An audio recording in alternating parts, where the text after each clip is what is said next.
ESPN 94.1 FM and AM 930 present The Drive. Brought to you by Huntington Federal Savings Bank. Local then, local now. Member FDIC. It is Tuesday, December 8th, and your drive begins now on ESPN 94.1 and AM 930. I'm your host, Paul Swann. You can be a part of this program by calling the Miller Lite phone lines at 877-420-TALK. That is 877-420-8255. Miller Lite, hold true, great taste, only 96 calories. It is the original light beer. Coming up this hour, going to hear from Derrek Pitts. Also, Grant Wells had a chance to be a part of the Zoom conference call with those young men earlier this afternoon. So we're going to talk to them. Also, we have got a few things to get into, but mostly we're going to focus on Marshall football today. There is Marshall basketball tomorrow. We're going to talk a lot about that tomorrow since we go on the air at 6 o'clock, and we'll have our pregame tip-off set for 7 o'clock as Marshall taking on the College of Charleston. Now, this game is also on television, streaming, Flow Sports. And if you want to spend $13 for one game, just one game, $13, then you can also watch the game. Or if you'd like to save that $13 credit on your card, you'd like to save that, you can listen to the radio right here on ESPN 94.1 and AM 930. Or you could take that $13. It's like $12.95. They're going to round up for tax, I'm sure. You can take that, and maybe you could, I don't know, maybe you could donate that to the Big Green, just listen to the radio. I don't know. There's so many options for you here. But that's tomorrow. Something that's not happening this week, though. The game between Michigan and Ohio State, that blew up earlier today for me. That's canceled because of an increase of COVID-19 cases over the past week with Wolverines. So that comes out. Conversation, according to the release, they had the talks with the medical experts, the health department officials, university administration. And so now there's talk that, all right, Ohio State's not going to have the prerequisite games to get into the Big Ten championship. Not going to have the prerequisite. There's even some talk that Michigan is pretty open. Hey, look, that was decided back then. We can't be penalizing Ohio State here. We can't play. So why are we dinging them? You know why? You know why they're talking about this? Because playoff money. Because you want to make sure that Ohio State gets into the playoff. That's it. As a league, you want Ohio State in there because you're going to get playoff money. That's what you're looking at right now. That's the big thing, is Ohio State can get into the playoffs. Yes, I know, playoffs. They can get in.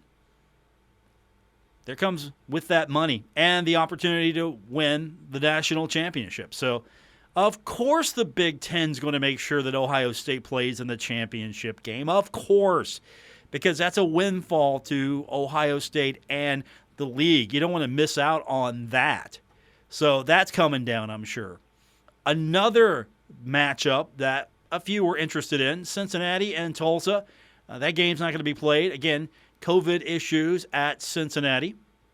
So there you have Cincinnati trying to maintain where they're at in the college football playoff rankings, trying to figure out if they have got a legitimate shot. I know Coastal Carolina is the darling right now. Everyone's talking Coastal Carolina. Can Coastal Carolina maybe climb up? Can they get above Cincinnati? I mean, come on. What are we talking here? Cincinnati from the American, Coastal Carolina from the Sun Belt? Which team would you take? I don't know. Coastal Carolina's looking pretty good. And, of course, I was looking at Brett McMurphy's bowl. His rankings, his projections, whatever you want to call them, since nobody knows what's going to happen here. And he's got Marshall and Coastal Carolina on December 26th in the Cure Bowl. And see, that's a good question. How will these bowl bids play? Because everyone's eligible. You have league tie-ins. And so will the bowls and ESPN, for the most part, because ESPN's got a big interest here in what is going to be on TV. Because for the most part, with so many bowls that are announcing that they're not playing this year, almost every bowl game is on ESPN. And ESPN Events, of course, has its hand in so many bowls. A lot of these bowls are ESPN owned, or at least ESPN Events. So there's going to be some, okay, this is what makes sense for us. And you have so many bowl tie-ins. And Conference USA has a couple of guaranteed bowls and then some other bowls that they can have a shot at. And I'm still thinking that while it's not going to impact Marshall, I think Marshall's good. What game is Marshall going to be sent to? Will it be a short turnaround? Will it be a couple of weeks away after potentially the conference championship game? I mean, keep that in mind. I mean, Marshall's still receiving votes in both the polls. Marshall's not a top 25 team, but still receiving votes. And so there's an opportunity. If Marshall can beat Charlotte and then win the Conference USA championship, and of course Marshall's good. Marshall's going somewhere. But there are not that many games with Conference USA tie-ins that I believe that are actually the guaranteed. You're guaranteed that spot this year. I mean, you don't have a Bahamas Bowl, for example. You're not going to Hawaii, so you don't have those guaranteed spots here. And, of course, there's usually teams that can't play because they haven't met the requirement, and leagues can't fill the obligation or at least the guarantee spots. So here's the situation. Conference USA has several good teams, good seasons, can pick up some bowl spots here. Now, I don't know. Now, I don't think there's going to be a problem with Marshall. Marshall's going to get a bowl game. We know that.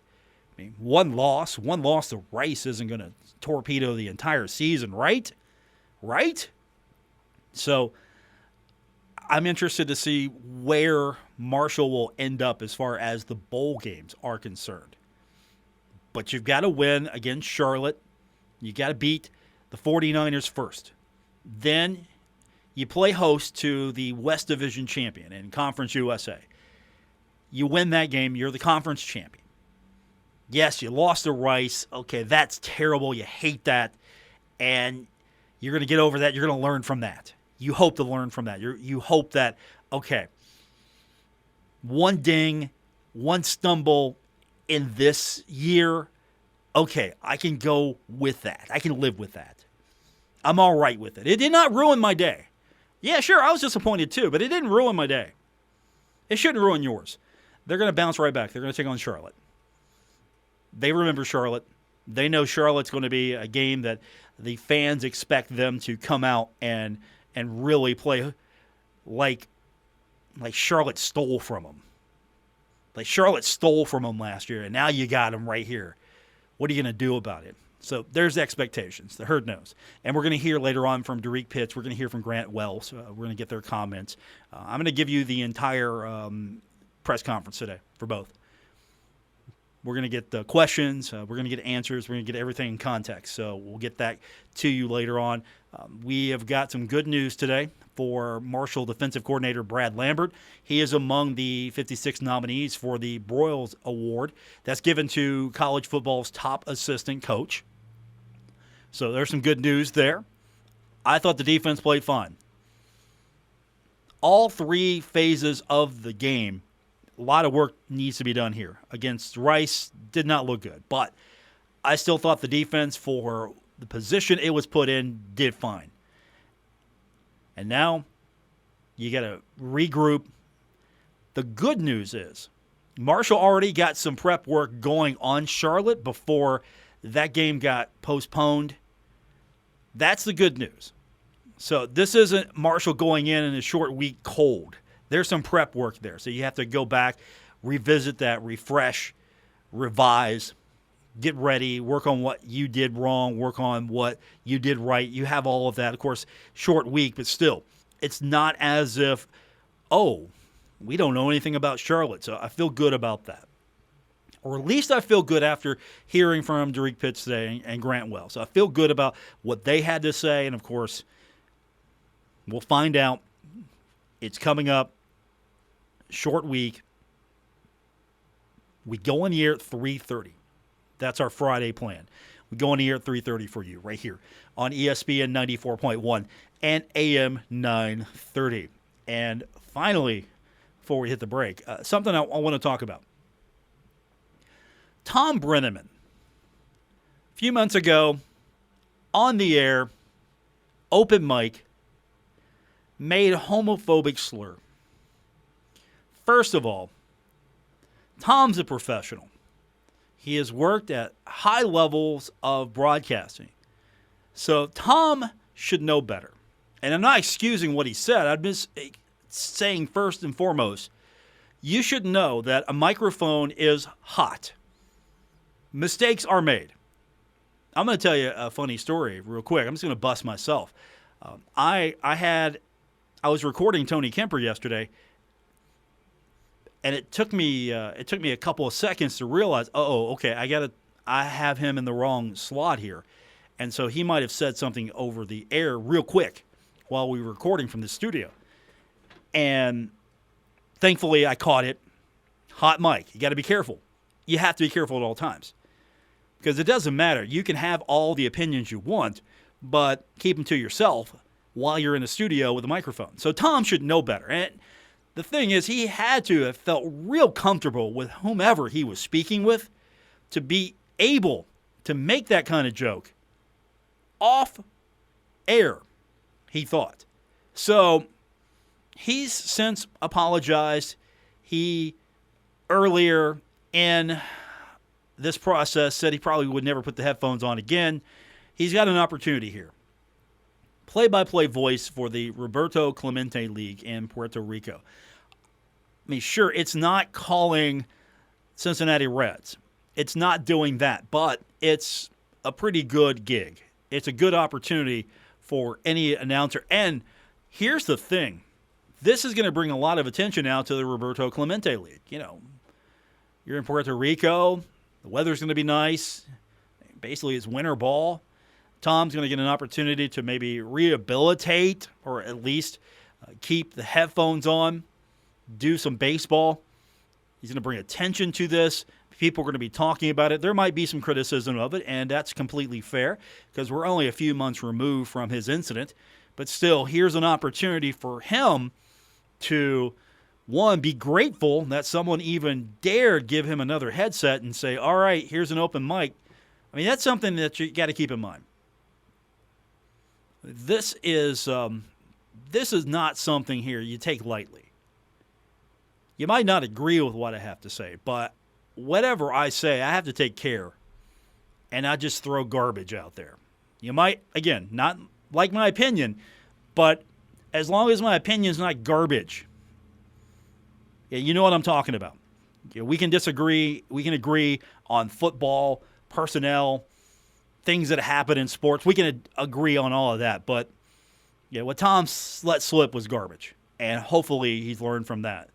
Because this is all anecdotal. But, I've met Tom a couple times. Nice guy. He was always nice to me. What he said that day was not nice. And it really hurt a lot of people. And a lot of people who like baseball probably hurt by what Tom had to say. And so here he is back on the air. The Roberto Clemente League is getting more play on this program and probably all across the sports world now than it ever did. And that might not be a bad thing. But at the same time, Tom's got to prove to everyone that, okay, the opportunity given to him while not given the keys to the Porsche here, he's got an okay ride now. Going to be in a nice situation. You know what? Calling some games in Puerto Rico? Sure.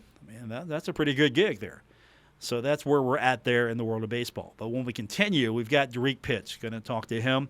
Later on, we've got Grant Wells. I'm looking forward to sharing that with you. And in the final segment, I get to talk about what I am almost excited to talk about to you with really a smile on my face. The NHL and the Players Association are moving forward with their talks. We might have the 2020-21 season starting on January 13th. We'll get into that a little bit.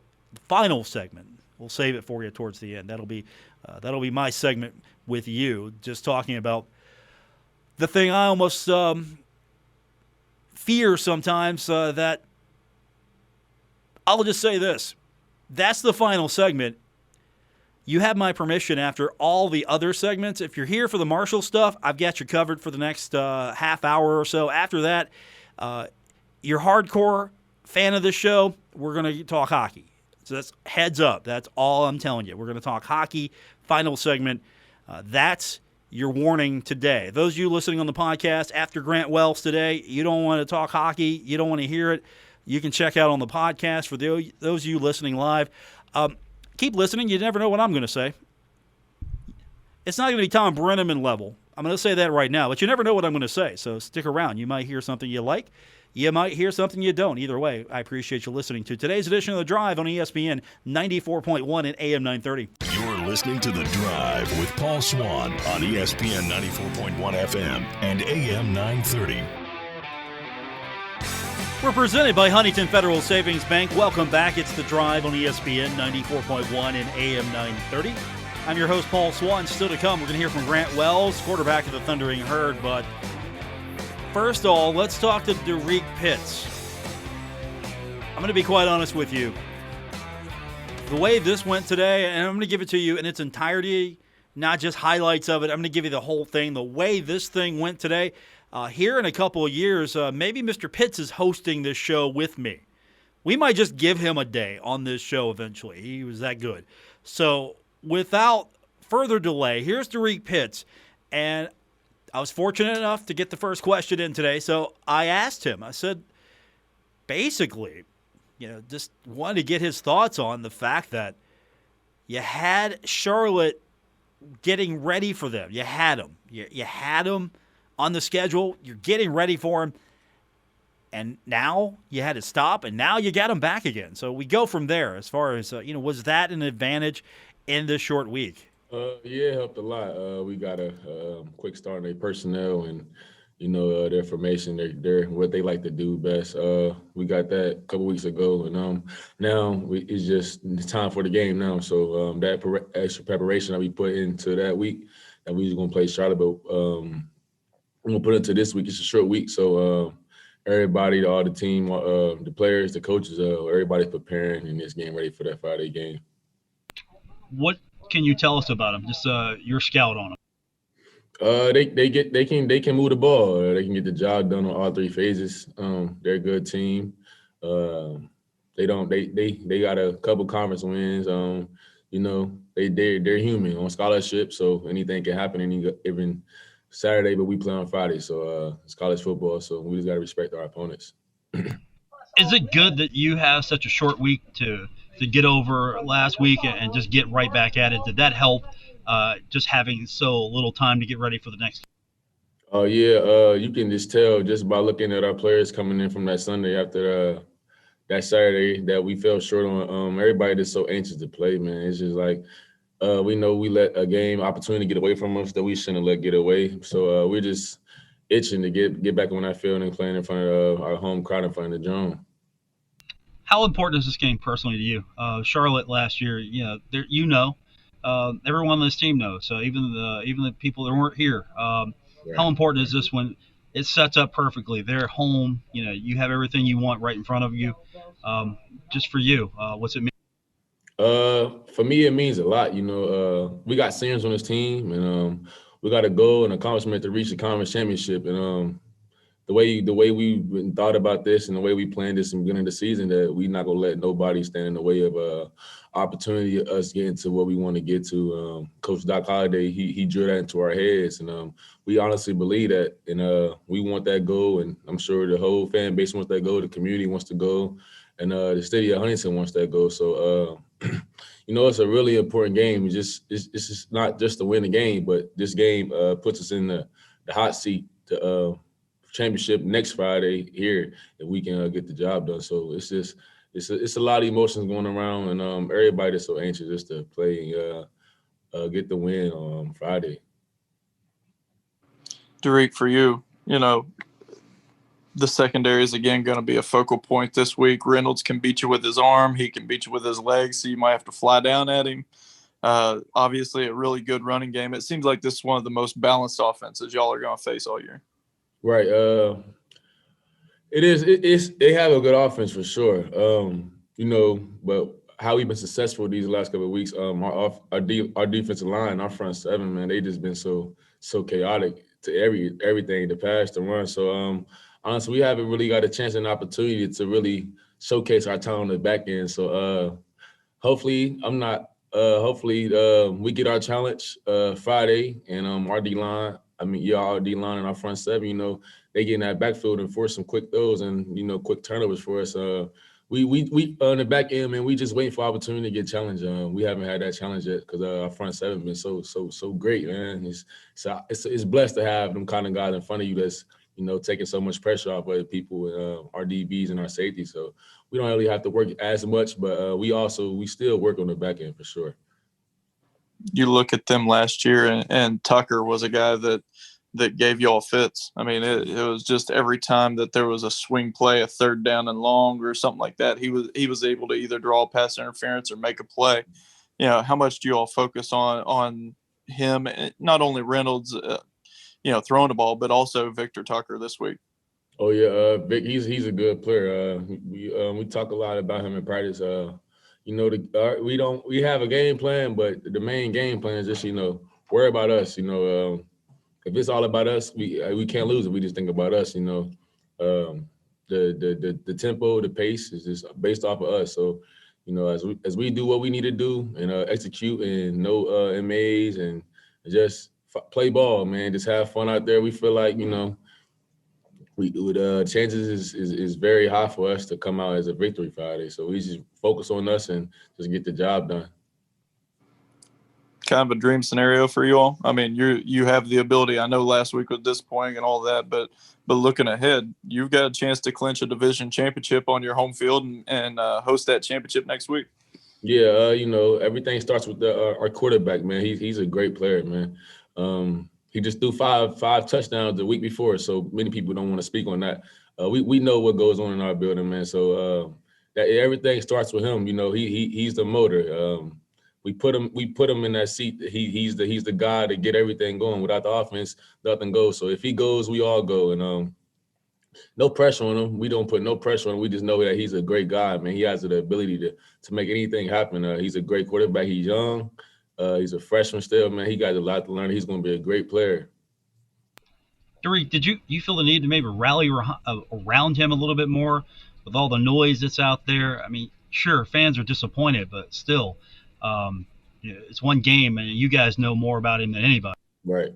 Man, no, we really don't pay attention to what other what they say on the outside, because like I said, man, we've been doing this for a long time now with him as our quarterback. We went through a whole camp with him. He carries himself very, very well, man. He's humble. No matter what he does, he always carries himself the same day the next day. So we just look at him and just base our mode off of him. So if he's not panicking, we're not panicking. He does very well, just being calm and collective and cool, man. He's somebody great to be around, man. I played him all through high school, man. He's a good kid, man. That's important right there. That last segment, that was important, because if your team's behind you, your team is feeding off of you, and they put their faith in you, and they haven't faltered. They're not acting like the sky is falling. If they're down with Grant Wells, they've got his back because they see him coming in. They see how he works, and I'm sure they're going to be watching how he reacts. And if he goes out like the leader he is, or the leader that he's trying to be, he goes out, plays football, doesn't worry, doesn't panic, leads by example, it's all going to be good. I mean, 5 interceptions, that's a big deal right there. That could rattle a lot of kids, especially early in their career. That could rattle you, or you can bounce back from it. And we're going to find out on Friday if he bounces back from it. Grant Wells will get his thoughts when we continue with today's edition of The Drive on ESPN 94.1 and AM 930.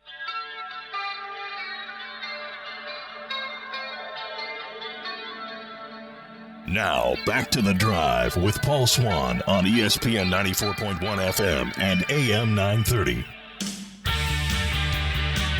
Our phone lines this hour brought to you by Miller Lite. Hold true, great taste, only 96 calories. It is the original light beer. Paul Swann, your host for today's edition of The Drive on ESPN 94.1 and AM 930.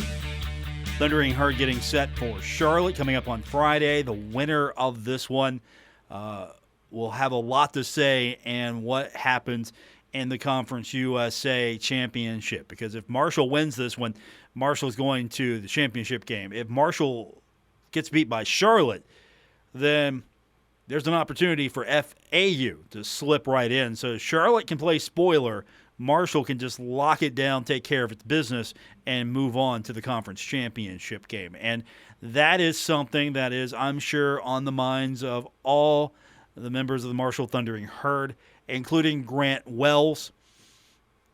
We start with Grant Wells talking about getting ready for Charlotte, and we move into, of course, breaking game down, his performance. And again, this is from earlier this afternoon. I thought it would be great to just give it to you all in its entirety. Here's Grant Wells, and I start out asking him about Charlotte. You had some time to get ready for Charlotte, and that got put on the back burner. Now you're back at it. Did that help? Just having for a rare time that putting something on pause has come back to help? Yeah, I don't know if that's ever happened before, but very little has this year. It was different. There had to be some refresher at the beginning of the week because we did start preparing for them a couple weeks ago. So yeah, I would say it helped, but you just needed a little refresher, and we're full go right now. What's your scout on them? What do you see when you look at them? This from years past has been a very good defense. This is my first time, just like every other team this year. But it all starts up front with them. They have a very experienced D-line. That's where everything starts for them. And then they have a really experienced secondary, which always helps. But for them, their main is up front. How important is this game to you? I know for a lot of your teammates, there's a lot of pain associated with Charlotte last year. Now you were there, but this is your opportunity to take the field to lead this team. What's it mean to you to get that opportunity? Your goals are still right there in front of you. Yeah, like you just said, all our goals are right here in front of us, and I couldn't think of a better opportunity to go and show our fans and everybody else what we're made of, especially coming off last week. It's great that it's right out here at home, and this means a little extra because of what happened last year and what they took away from us. Does it also help that this is a short week for you, just to get right back at it? Does that help? Yeah, if I would pick one game for it to be a short week, it'd be this one. I know myself and the rest of the guys are itching to get out there again. This is 1 week where I would hate to have 3 weeks off. So, all our guys are excited to get back, and I didn't hear any complaining that we were getting right back to work yesterday.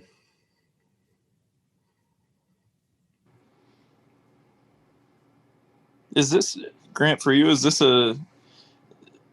I don't want to say a dream scenario, but is this what you envisioned whenever you came to Marshall? You would, be the starter leading the team into having an opportunity to clinch on your home field? It seems like it's a pretty tailor-made dream type deal. Yeah, I wouldn't have it any other way. Like you said, to be able to clinch our side of the division at home, and to, if we do that, host the championship here. So I wouldn't really have it any other way. And I'm just excited to go out there and lead these guys, to all our hopes.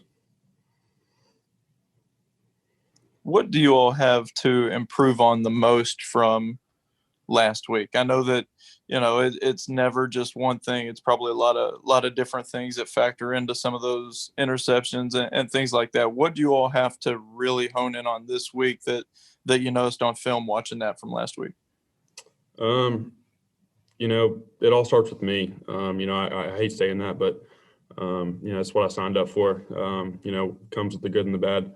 So, for me, just really focusing on just not forcing throws. Just take what the defense gives us. And then, for the team aspect, I'd say just not overlooking any opponent, or I'm not saying we did that last week, but, we're getting towards the end and towards something that nobody on this team has been able to experience. So I'd say just focusing on, the team at hand and taking each day just as important as the other. How much was last week a wake-up call for this team? I know that, you all had seen success throughout the year and you had 3 weeks to think about all that success and the rankings and things like that. Do you feel like it sort of came back to earth and got you all back in the right place this week? Yeah. I wouldn't say we were too overhyped or whatever, but, certainly it put things into perspective now that we have to, now that we know that, this isn't going to be handed to us as much as we thought a couple weeks ago. So, yeah, I'd say it definitely opened our eyes a little bit. But, we still have everything we want right in front of us. Grant, Coach Cramsey, we talked to him a little bit ago, and he talked about kind of the shared blame. What were your conversations like with your coach going back and reviewing Saturday? Yeah, when you lose a game, you never putting the blame on one person. You never putting the blame on one position group. So, as it might seem that, I had a terrible game, which I did, but, a lot of guys, every position group stood up and said, took the blame a little bit. So when you lose a game like that, not all the blame is on one person as much as you might think. Just everybody really stood up and stood up for their mistakes and are preparing just like any other week this week. Well, and rolling off of that a little bit, Grant, this is the first time that you've really seen adversity to that magnitude during this season as a starting quarterback. How have some of the veteran guys really rallied around you this week and come up to you and talk to you, trying to get things right for this week? Just one thing that has been a big emphasis this week is just remembering what got us here. Just everybody saying that, one game doesn't instantly make you a bad football player. It doesn't instantly make you a bad coach. So whatever that means, just really remembering what got us here. Remember what got us to 7 wins and try not to get down on each other very much, because we know if we do that, things could start going really bad really fast.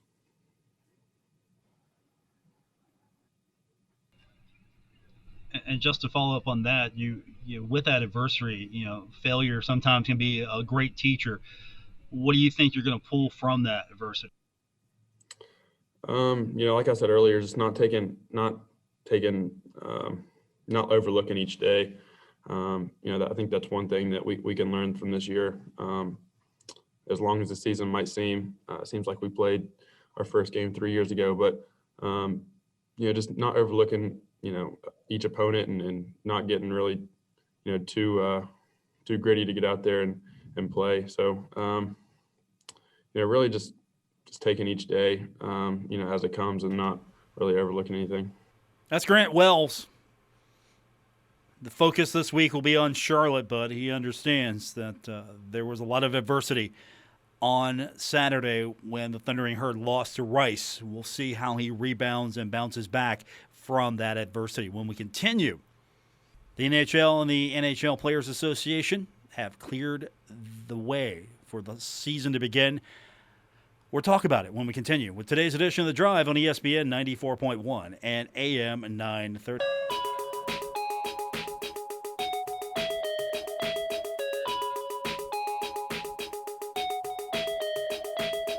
This is The Drive with Paul Swann on ESPN 94.1 FM and AM 930.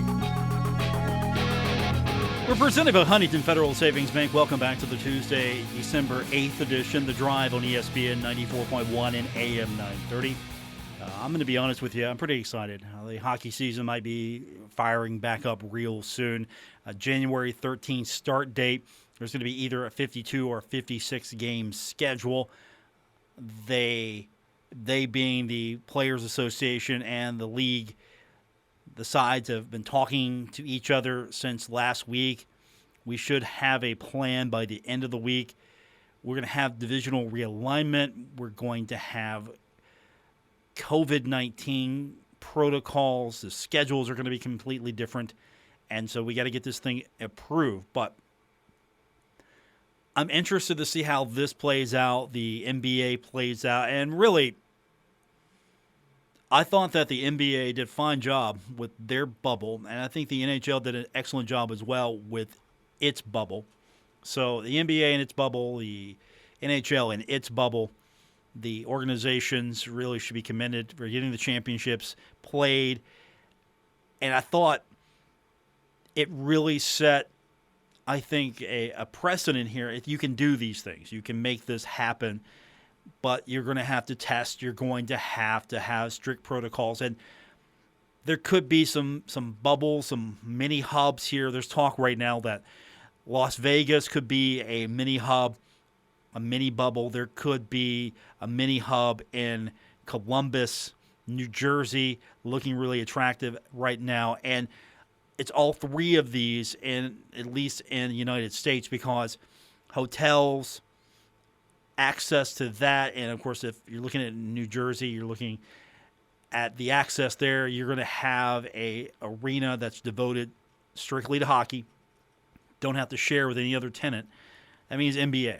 Okay, so Madison Square Garden could not be a hub or mini bubble because it's Madison Square Garden.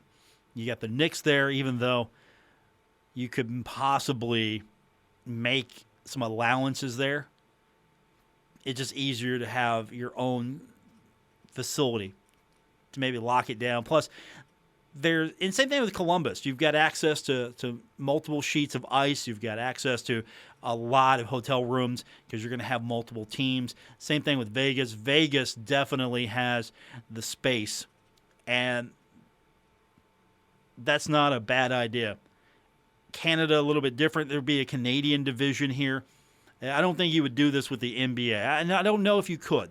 Could you have a situation where, okay, we have some hubs for some of these games, or will the NBA try to just lock it down the way that Major League Baseball did? And after a while, baseball got it going.